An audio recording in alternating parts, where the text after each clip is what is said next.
Over the course of his filmography, Martin Scorsese's films have featured some great musical moments, from instrumental scores composed by some of the best musicians out there to what I'm going to be focusing on today, his use of music and especially pop music. A lot has already been said about his frequent use of the Rolling Stones, but he isn't just using music that he likes. His musical choices help to enhance the narrative and tell us a lot about his characters. For example, in Goodfellas, the film can roughly be split into 3 distinct segments. First, in Henry's youth, his infatuation with the mob is matched with period-appropriate romantic music. Jumping ahead 20 years after he is a part of the mob, the romanticization has dwindled, but now he is loving the rock and roll lifestyle that comes with it.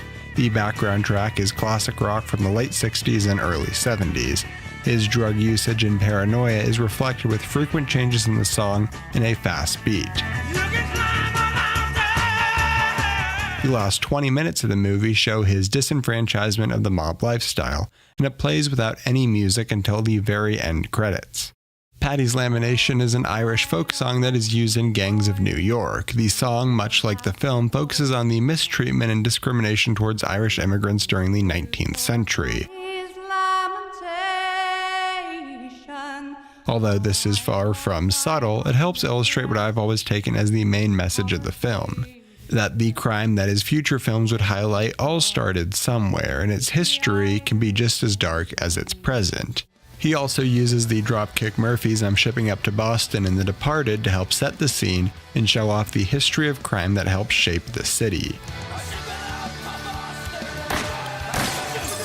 Mean Streets in many ways encompasses the main ideas found throughout Scorsese's entire filmography. The film is about Charlie's struggles to live a moral life while the seductions of immorality surrounds him. There are 2 scenes in particular that use music to show off this contrast. First is the introduction of Charlie. We see his personal life, thoughtful, full of regret, and silent, no music plays. But then we see his public persona accompanied by Be My Baby by the Ronettes. The rest of the film focuses on his attempts to live a life somewhere in the middle of these 2. His introduction is completely different to the introduction of Johnny Boy, a cocky, young, up-and-coming gangster who lacks morals entirely, whose arrogance is reflected with Jumping Jack Flash by the Rolling Stones. This is his favorite usage of the Rolling Stones' music, to show a mobster who is so caught up in the lifestyle that they're unable to see the real world. Over his entire career, he has used 10 songs by the Stones, yet only in 4 movies: Mean Streets, Goodfellas, Casino, and The Departed, his 4 mob films. But music serves one more purpose. It's an escape from a world that offers no other release. His 1974 film Alice Doesn't Live Here Anymore focuses on an abused mother who has dreams of leaving her old life behind and becoming a singer.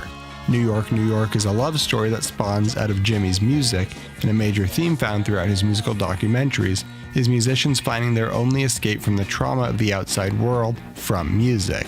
Yeah, it's an indescribable. Actually, you kind of, on a really good night, you kind of feel like you're levitating. With Scorsese, I love how he's able to take something that is used as commonly as music and make it something unique. He's never just using it as background sound, instead making it a vital part of his storytelling. Hey everyone, I hope you enjoyed. I love Scorsese's movies so much, and his great use of music is just one part of that. I briefly discussed some of this in a previous video, but I can never get tired about talking Scorsese, and I'm excited to hear what music will be in The Irishman. This was the last video I made in my little short spree. Next week expect an update and then back to regular content. Until then, if you missed last week's video on the Princess Bride, I put a link to that on screen, so check that out if you're interested, and I will see you next week. Thanks for watching.